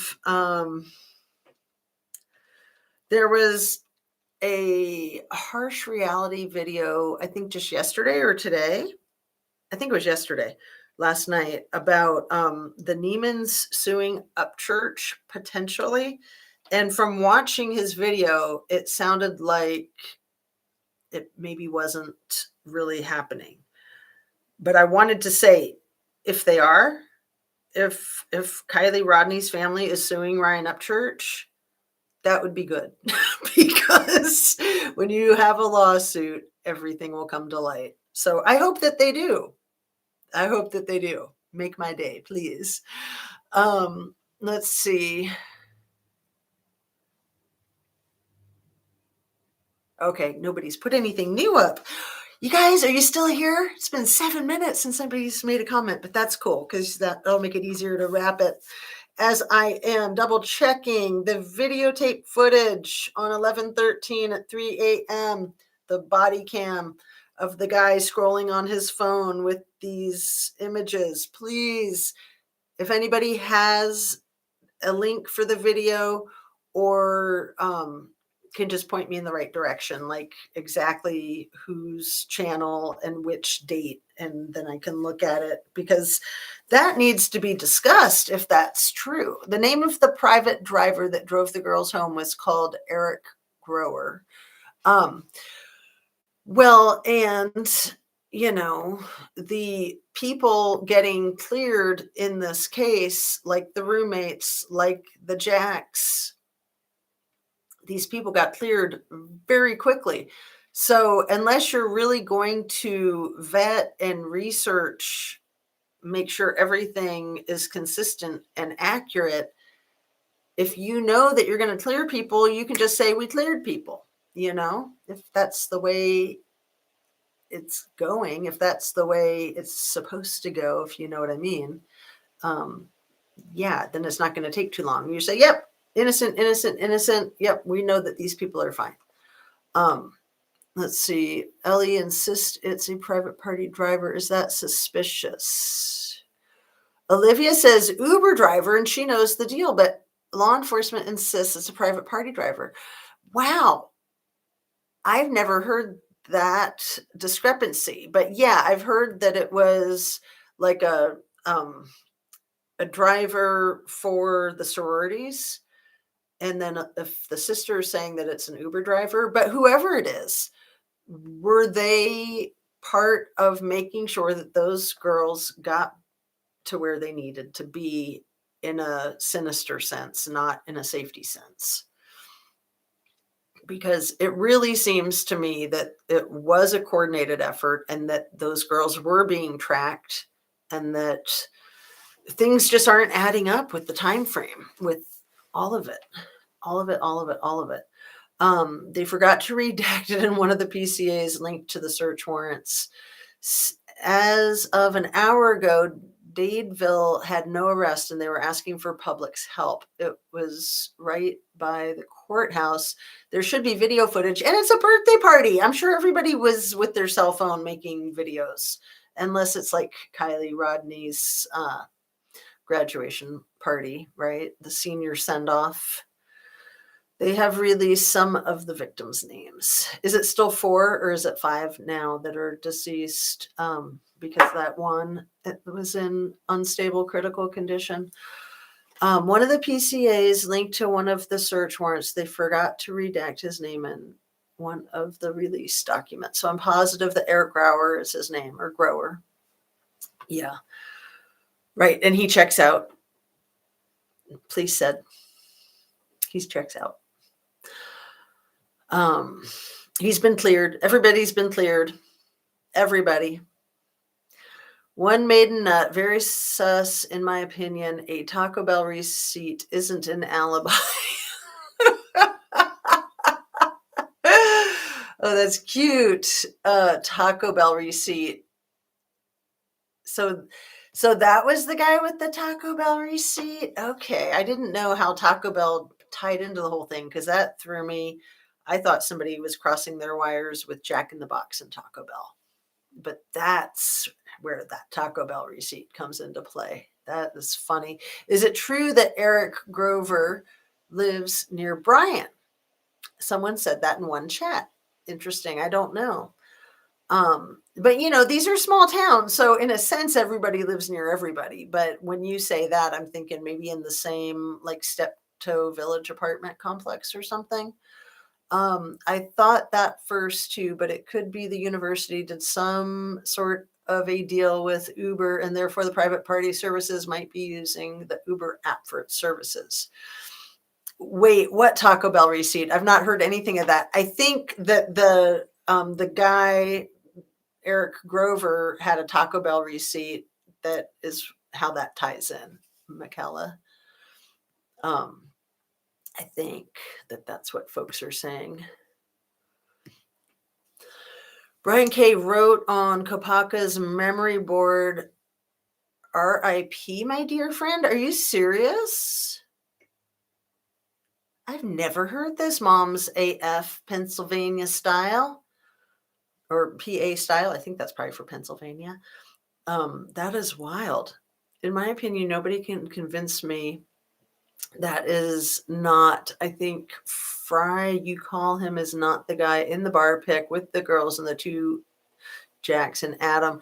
I agree. I 100% agree. Anybody who hasn't seen in my community feed going way back a couple of months, I have some photos of Fry next to the photo of that guy from the same angle, and everything about his body is the same, like even like his neck and his shoulder slope and the way he hangs his thumbs in his pockets and the way he has his sunglasses up on his head. Yeah, check those out. I'll maybe repost them at the top because things get buried in the community feed. Do you have a link? I'd love to see it. I've not seen it yet. Yeah, that would be great to have a link for that. Mom's AF or something. We can get back to that one. I'll try to follow up on that in the next video. Let's see. Eric claims he went right to Taco Bell after 1:56 a.m. Okay, thank you, Chic Antique. Thank you, thank you. The discrepancy source of Olivia G insisting that it's Uber, I'll look for and put in the comments afterwards. Yes, just saw it. One maiden nut, no problem. I remember thinking the same thing when this case first started. I thought it was weird. The sister was coming up with a different story from law enforcement from so early on. And what's weird to me, you guys, is the attitude of law enforcement. They were upset with her. They were not happy to get the accurate information. They were upset that she was defying their authority or that she was undermining their narrative or something. And it would be normal for law enforcement to be very warm and receptive just to receive that information and be grateful for it. Would be normal. That's the way law enforcement normally is. They're happy to get the information from other sources because almost all their information comes from other sources, not themselves. Like that's how they get their information, is from talking to people. Good old gumshoe detectives. So when people bring them the information, they're usually happy that people brought them the information rather than angry and defensive and resistant. They were very resistant to her. She got a lot of heat. Michaela, I just wanted to flip through. I'm old, don't remember where I saw it. So it is wild. I've never heard that. We'll have to find that. Koberger needed Uber 2 again, that transfer DNA. Good point, JXV. So yeah, I mean, whoever the villain is, they could have used Uber too. Like, no one's going to drive their own car and spin around in circles in front of the residence and then go in and do stuff like that. That's just crazy. Not even a book smart genius without any street smarts or common sense, in my opinion. There is a Wazoo forensic evidence student that works at Taco Bell. Rachel, how do you know this? I believe you, but how on earth did you find this out? Like, did they come into a chat and mention it themselves? Olivia was all over the facts early on. Honestly, in hindsight, it seems like law enforcement was upset that she was upsetting their bogus set of facts and times. Exactly. One maiden nut. You nailed it. 100%. Rachel, oh wow, how'd you get that info? That's so interesting. Do you know who specifically? If it was Uber, if Olivia says it's Uber, it is. She ascended her sister's phone online. Acceded. Yes. So let's see.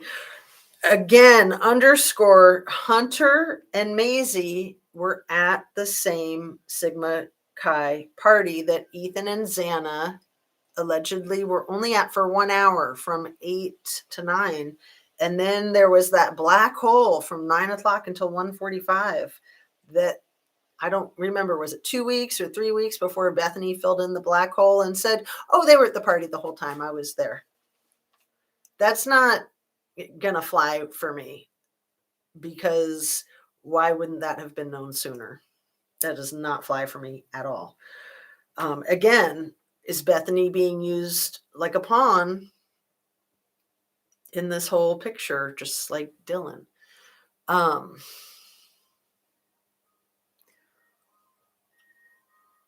Accessed. Thank you. I was like, I don't know that word. Acceded. I was like, I'm not even going to pretend to know that word because that is just brand new to me. So I guess it's not a word. See, this is why it's good to be honest, right? If I was like, oh yeah, I know that word, acceded, that'd be hilarious.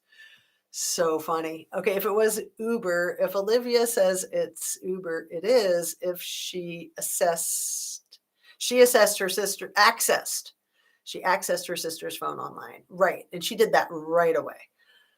Yes. Thanks, you guys. Yes, I agree. It was weird. Law enforcement was disputing Olivia when she had Kaylee's iCloud account and therefore would have had the email Uber receipt from Kaylee's Gmail. Right. And then not only were they arguing with her, but then they still were not going to change it. They were like, well, fine. We don't care that you have that information. This is our timeline and this is how we're leaving it. So remember, the timeline went from earlier until later. And so now I'm wondering if something could have even happened before 1:45, that 9 o'clock to 1:45. Like, could Xana's father's account of texting with Xana, could somebody else have been using Xana's phone, pretending to be her? Like, yeah, we're at home, we're watching a movie. I mean, unless he spoke with her, but I'm pretty sure he said that he texted with her. Deep dived, the Taco Bell worker posts a lot, and Jack in the Box deleted all their cryptic posts from the November 13th. Weird. I'm sure there's screenshots. Go to Crime Circus would probably have screenshots of that. I betcha. The triplets were at a formal for the sister. Hunter Ethan's car were behind crime scene tape. Right. Well, that Sigma Chi is just like 100 yards from the House of the Unaliving, and there's even like a cement walkway that goes literally right to it, right between Banfield and, you know, the Sigma Chi is across Banfield. So you leave the fraternity, go across Banfield, go up the cement walkway, and there you are right at 1122 King Road. Taco Bell was my first job in 1994. I love Taco Bell. I love it. But they always like make these amazing things and then take them off the menu. Like I've still never gotten over the fajitas that they took off the menu. And then I won't go on about my Taco Bell stuff, but you know, quit taking my favorite things off the menu, please. Let's see. Remember, Olivia still says Corner Club timestamp is wrong too. Thank you, Chic Antique. I know that is accurate that she says that, and that's a good thing to mention. Really good, thank you. I just thought of something. How could law enforcement mention Koberger's Reddit survey when they never had a warrant or any info on Brian's Reddit account? So how can they properly confirm it was his Reddit post? That's excellent. That is excellent. Yeah, and you know, plus the survey is something that Catherine Ramslin, Dr. Catherine Ramslin, that he studied under, she said that was a very normal survey for people studying the psychology of criminology like he was. Could Ethan and Xana be with her sister at Wazoo in the time frame unaccounted for? Holy smokes. Yeah, somebody was kind of hinting towards that, I think, on Friday in our last live. Wow. Wow. Snapchat is the problem. If opened text messages can't be retrieved and are lost forever. Well, and everyone's got a burner phone. I mean, if you're going to be dealing or committing any kind of criminal activity, you're going to have a burner phone. You're not going to use your real regular phone. That's absurd. You'd have to be like dumber than dumb. Let's see. Where did you see the cryptic message from Taco Bell, like on their Facebook or website? Maybe we can check Wayback Machine. Let's see. Koberger Reddit survey where DeSales approved survey. It read there. Yeah. It was Parents Weekend at Wazoo. There have to be parents who saw something at Jack in the Box. It's the only thing open. That's not true. Law enforcement just needs a warrant and Snapchat needs to hand the data over. Oh, well, that's good. Snapchat keeps all that data. Even if someone opens it and it disappears on the app, Snapchat has it. That's awesome. Good to know. But I'm sure that there are other apps where it's gone forever, where it's like, what do they call it? It's like cryptid, so that it's encrypted so that nobody can see it.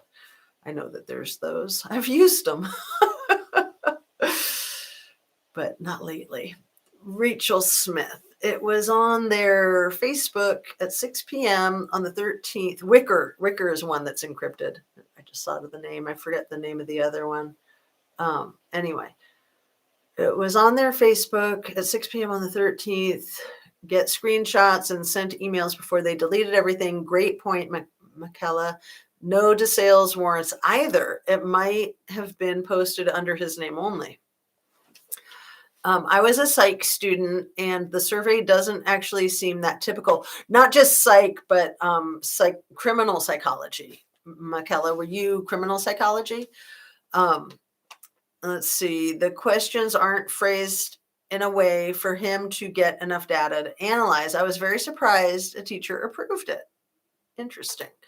So yeah, were you criminal psych or just regular psych? Because yeah, I was a psych grad student also. I have a master's degree in marriage and family therapy and art therapy. But yeah, there's a lot of different venues of that type of research. There must be a timestamp on Corner Club tab for the girls. They clearly have video who left when they did.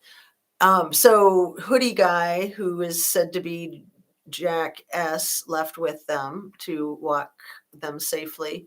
And then, yeah, that timestamp being 132. I don't know why Olivia is so fixated. The whole G family, the Gonzalez family, Gonsalves, on saying that the timestamp is off. And maybe it is. I mean, we all know that timestamps can be off. Oops, I'm late to the party. Hello, everybody. Well, Crime and Crochet, thank you for coming. Yeah, we are getting close to wrapping up. It's almost 2 hours.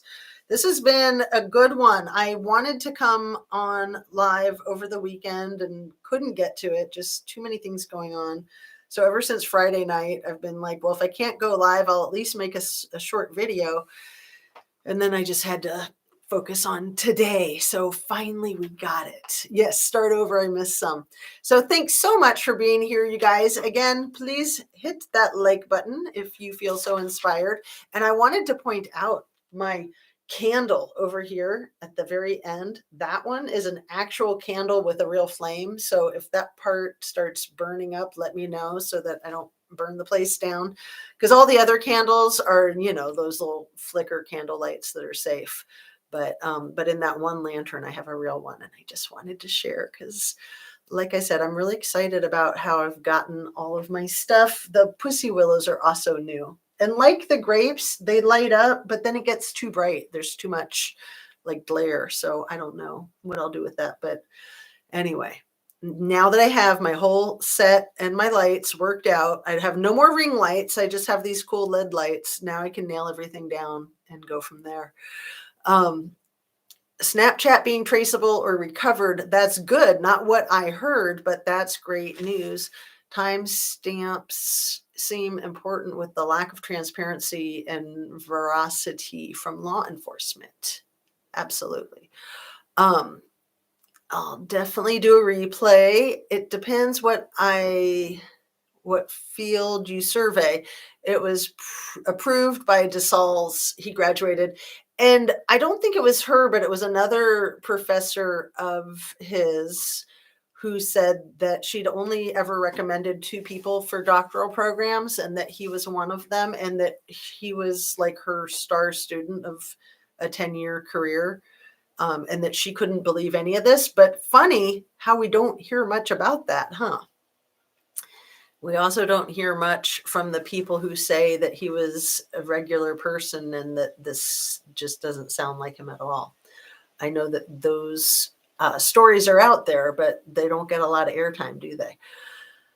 And with most serial unalivers, people say that they seemed regular and normal and that they didn't seem out of the ordinary or creepy. So it's really neither here nor there, in my opinion. The suspicious posts were from Jack in the Box. The Taco Bell just has persons of interest working there. Okay, good to know. I'm going to highlight that one. And you'd have to change your channel name then, Justice on Fire. Oh, I love it. That would be great. So yeah, if it ever does start a fire, I'll do that. Oh, that's so funny. But I like that. Maybe I'll do that anyway. Maybe. Not right now. Wait, did Ramsland make a comment about Koberger since his arrest? She has, hasn't she?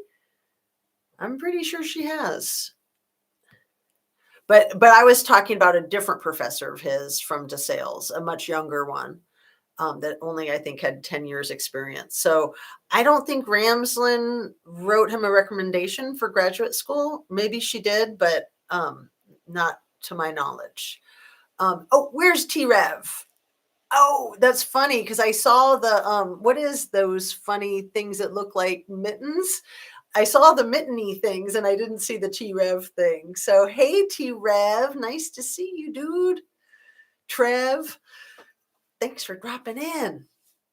We are getting close to 2 hours, which is kind of my max. I brought up in my last live on Friday, I think that was over 2 hours. And I brought up The one you did, was that last summer, the 19-hour one you did? That was so freaking funny. And that must have been exhausting. I mean, how do you do that?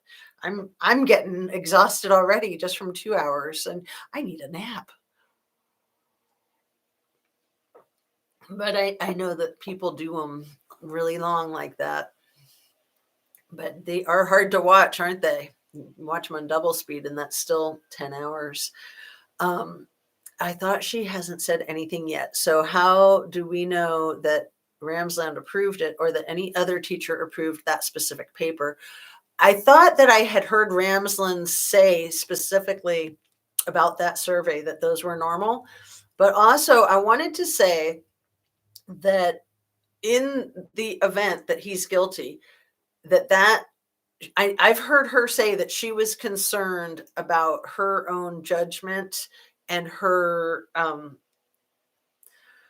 the professional respect that she's earned, that she was concerned about that being reduced if he was guilty, and she never saw it coming. So something to keep in mind too. Catherine Ramsland distanced herself from everything. JLR covered it.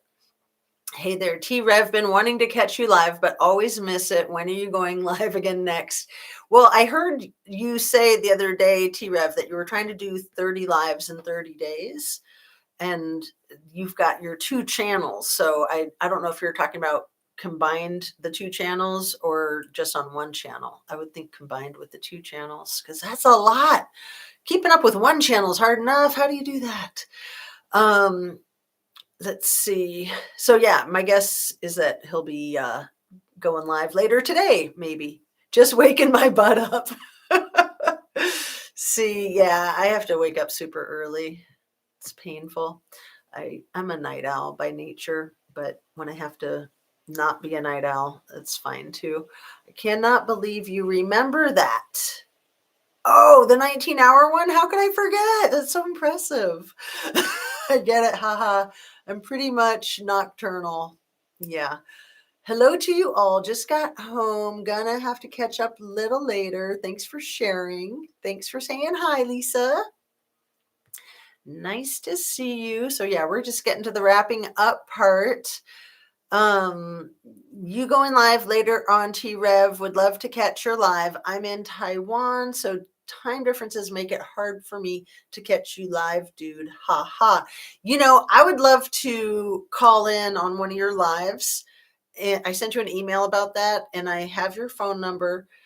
Also, who was it that was asking just a little bit ago about having a call in on my show, which I don't do, but maybe that person could call in to T-REV and we could coordinate it so we're called in on the same show. Just an idea. I like the idea, but it's a crapshoot, right? Let's see. I think there are too many people jumping on hearsay and taking it as fact. I'm so frustrated with this. Let me shout out Sleuthy Goosey, gave a breakdown on fact versus crazy. Was this just over the weekend? Because yeah, I know Sleuthy Goosey does some excellent work. And I know she did something like that, I think last week, but I don't know if she's done something since then. Good mods help, I bet. Good mods are tremendously valuable. Absolutely. Oh, look at all the fun emojis. Rachel's saying goodbye. We're almost there. I wonder if the 2 surviving witnesses and all their friends took photos, videos of the crime scene in the morning. Well, wouldn't that be some shite? I would think that they would, because yeah, I mean, I probably would, just because I'd want to know that I've got documentation in case things get funky. I probably would. And I would bet that if they did, that law enforcement asked for them to be handed over, and that, if you didn't hand them over, you could get in big trouble. So I was about to tune in. All by the way. One maiden nut. Yes, wonder about that too. Was it one maiden nut who wanted to do the call in? Because maybe we could do a call in to the T-REV. So Gigi finally said it, fake letter. Right. We were talking about that earlier, you guys. That is beautiful news. Like, good if she's fessing up. Like, we didn't know that already. Exactly. Exactly. That's what cracks me up about these people trying to manipulate the YouTube is they think we're all so stupid. And for the most part, yeah, we will believe things at face value, but then when they don't check out, we notice. And a lot of stuff we don't believe at face value because we are suspicious of everything and everyone, especially the newbies that come out that we don't know yet. Um, let's see. Please call T-REV next time. We'd love to hear your insight. Yeah, absolutely. This was a few days ago. Oh, the thing with Sleuthy Goosey, because I think I saw her like a week ago doing, there was like a 2 or 3 hour live on the Idaho 4. So I don't know if she's done one since. I'll check it out. And if they were texting each other from their own rooms throughout the night before 911 was called, well, and when Dylan called her roommates when she says she was concerned because of the crying and everything, did she call Bethany or did she only call the ones that were unalived? Because that would be weird if she didn't call Bethany. And if she did call Bethany, did Bethany answer or no? I think it's odd. Everybody was all like, oh my God, he got fired. I'm like, yeah. And he left half his crap in his apartment. Stop giving News Nation the time of day, people. 100%. 100%. Yes. Whoa. Cancel. Trying to highlight your thing. Let's see. Try that again. Pinned message. Okay. Too funny when you slip right under pinning messages report. And I'm like, no. Luckily, you can hit cancel. Sorry, I'm on rant this morning. Oh no, you're fine. That's really good stuff to say. And actually, I was talking about that earlier because on my channel description, I have 5 channels that I recommend. And that's just kind of standard when you set up your YouTube channel is it asks you to put 5 channels and their URL codes in there. And I took News 8 Nation off last night. I've never changed any of the 5, but just last night I changed it to Lost Souls, True Crime and Chat, which I highly recommend that channel. But I didn't want anybody to think that I recommend News Nation anymore because I don't. I was a very strong News Nation supporter up until all the shenanigans. I agree completely and wholeheartedly. I'm not sure about at night, but in the morning, Steve Gonzalez says they reached out via text calling to the victims. It's just so sad. I just can't imagine. This is so disgusting. 100% Jennifer. Thank you. Done with News Nation.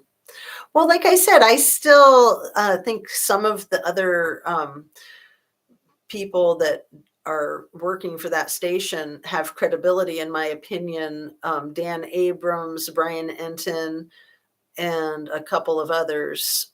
And so it hasn't trashed the entire channel to me yet, but I'm not going to waste my time watching it because the one who's pretty much the lead is absolute garbage, in my opinion. Like she's turned herself into National Enquirer or Star Magazine or just, absolute junk. I need a notebook. I watched Too Harsh this morning. Could be on there. Having a notebook is so helpful. Absolutely. Even if you're not a content creator, I'd still recommend it for sure.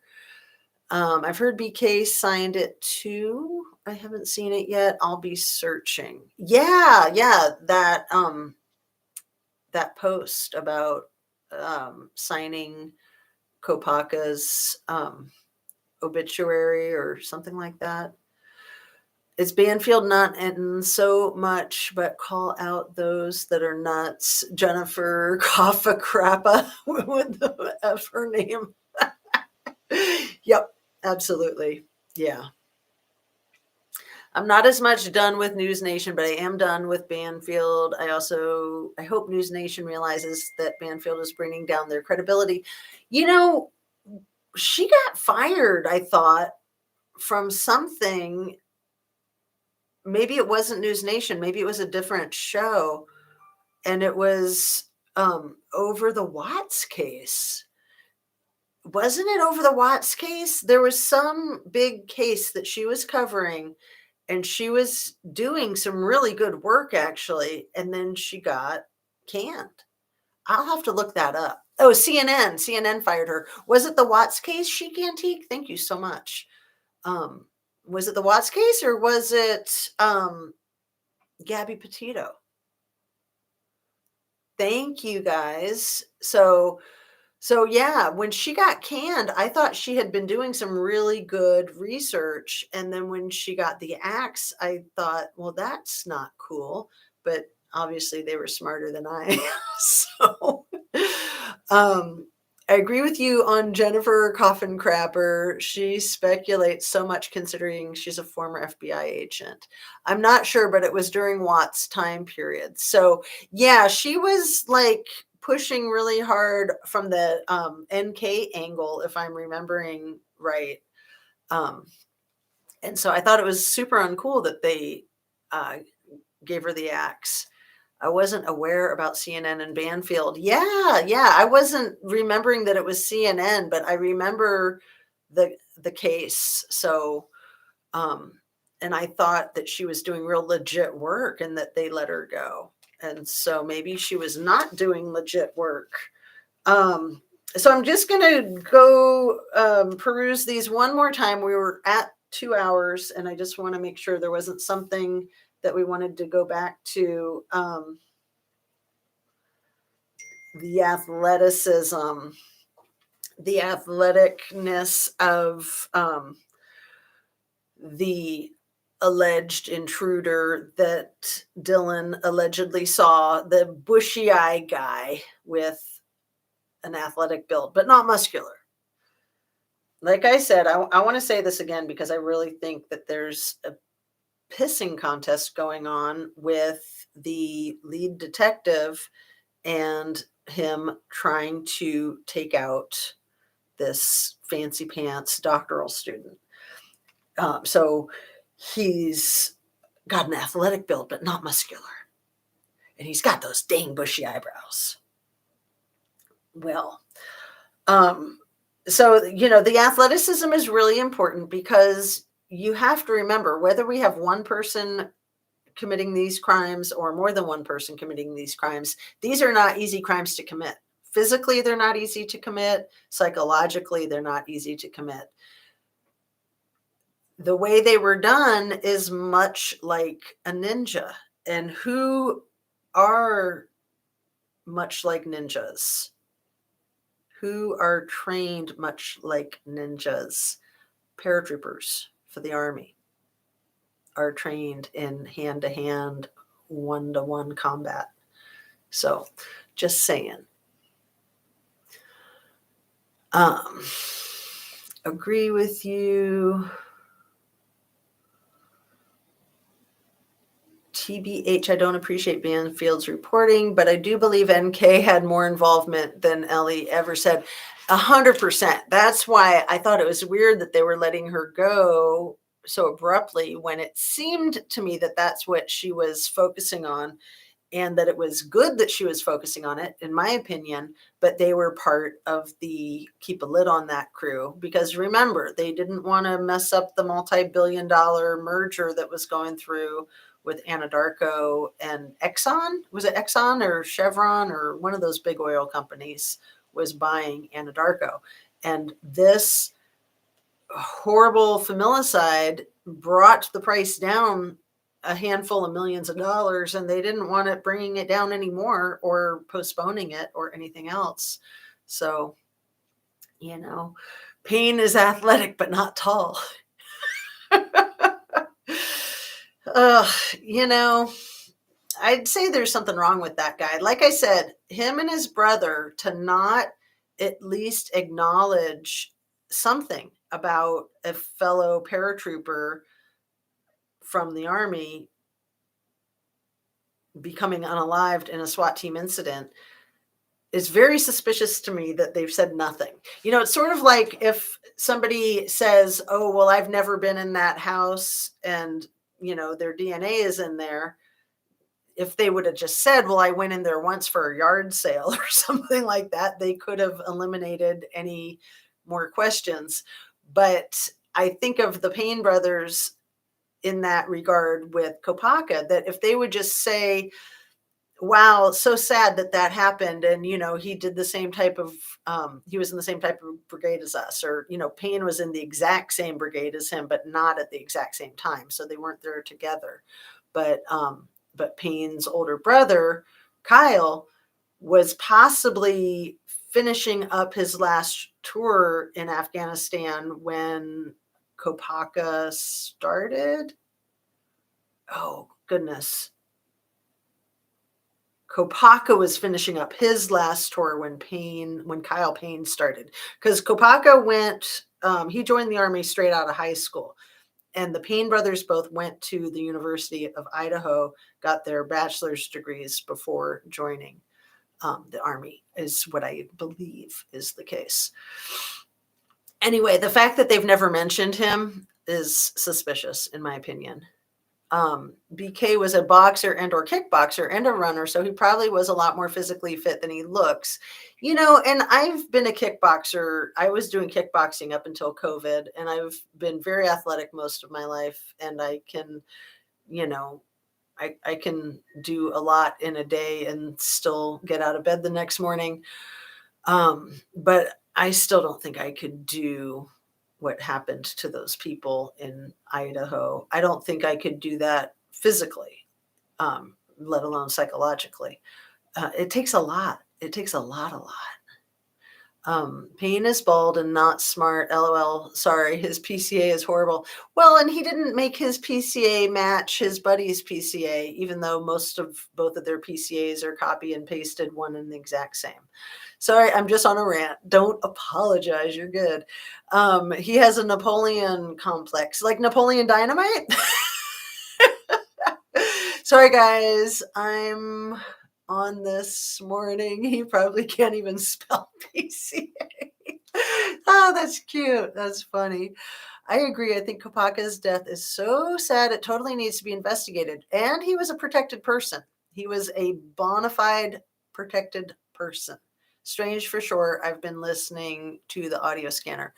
Him being a protected person, they didn't follow protocol for a protected person. So they wanted him out of the picture, in my opinion. So yeah, I think we're about ready to say goodbye. And let's see. Yeah, we are. We're good. We're at 2 hours and 7 minutes. Not that I'm counting, but I like to try to keep my videos shorter. So today was a very long live, and it's lovely to see you guys. It's lovely to have you here. So thank you kindly for joining me, and peace out. Have a great rest of your day. I hope that you are off to the start of a very productive work week, and that you are able to keep a really good balance with family and personal and professional, and hang out with your pets. That's my favorite. I've got 2 dogs, 3 cats, and yeah, pets are the best, aren't they? Because they never double cross you. Like, even your favorite people, like your kids or your spouse or your parents, we all have issues with family members and friends, even the ones that we trust. People are people, but pets are just unconditional, 100% unconditional. I have a Dalmatian boy. Wow. Dalmatians are quite the special breed, aren't they? Yeah, I've always loved Dalmatians. They're super sweet. So you guys have a great rest of the day. I hope that you can get your rest, your relaxation, nutrition, exercise, make some good money or just make progress in whatever you're working on, whether it has to do with financial income or not. Um, Being creative is super important. Funny enough, it's funny to me that these YouTube videos are a creative form. I did not realize that until I started doing them. And I know I've gone a little wild with all my lights and all my decor, but I am an art therapist by nature, so I guess that shows behind me. So, um, and just expressing your ideas. I mean, every expression is therapeutic, whether you're expressing yourself musically or writing or talking or like dance therapy or painting or sculpture. All expression is so important, in my opinion. That is so much how we kind of harness our own unique spirit. So express yourself, whatever it is. And if you're shy and you don't like to express yourself, that's cool too. Just do whatever is comfortable to you. Maybe writing in a journal where it's just you and nobody else is going to see it. Crocheting. Creating videos is a great way to express yourself. Yes, crime and crochet are my hyper focus. Have a good day to everyone. Make sure you eat your veggies. That's the most important thing next to sleep. Sleep is absolutely the most important thing that we must do every day. And the more, the merrier, as long as you're not overdoing it, right? It's hard to overdo it, but it is possible. Also, drinking your water, same. The more the merrier. It's hard to overdo it. You can overdo it, so definitely don't drink too much water, but that's a lot of water. That's like if you're drinking 2 gallons a day, which it'd be hard to even drink 1 gallon, which is probably what we should be drinking, right?